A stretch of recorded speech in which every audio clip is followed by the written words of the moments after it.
என்னதான் நம்ம ப்ளவுஸை பார்த்து பார்த்து தைச்சாலும், அளவு ப்ளவுஸ் அளவுக்கே கரெக்டாக தைச்சாலும், ப்ளவுஸ் வந்து நீட் ஃபினிஷிங் இல்லை அப்படின்னா இந்த ப்ளவுஸோட அழகே கெட்டு போயிடும்.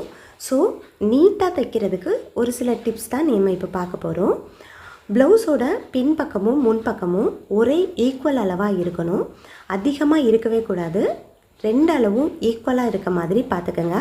இதோட உள் பக்கத்தில் பார்த்திங்கன்னா நம்ம பட்டி தைக்கிற இடமும் சரி, உள்பக்கம் உள்ள இடமும் சரி, ராய் எட்ஜஸ் எதுவுமே வெளியே தெரியக்கூடாது. அதாவது தும்பு எதுவும் தெரியாத அளவுக்கு நீட்டாக ஃபினிஷ் பண்ணி தைங்க.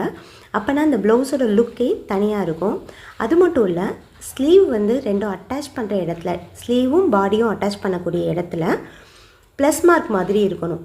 அதாவது ஏற்ற இறக்கங்கள் இல்லாமல் பார்த்துக்கிட்டிங்க அப்படின்னா இந்த ப்ளவுஸ் வந்து பார்க்குறதுக்கு ரொம்ப நீட்டாக அழகான ஃபினிஷிங் நமக்கு கிடைக்கும். ஷோல்டர் ஜாயின் பண்ணியிருக்க இடமும் ஸ்லீவ் கட் பண்ணியிருக்க இடமும் நேராக வர மாதிரி வச்சுட்டு ஸ்லீவை அட்டாச் பண்ணுங்கள். கஸ்டமர்கிட்ட ப்ளவுஸை கொடுக்கறதுக்கு முன்னாடி கண்டிப்பாக அயர்ன் பண்ணி கொடுங்க.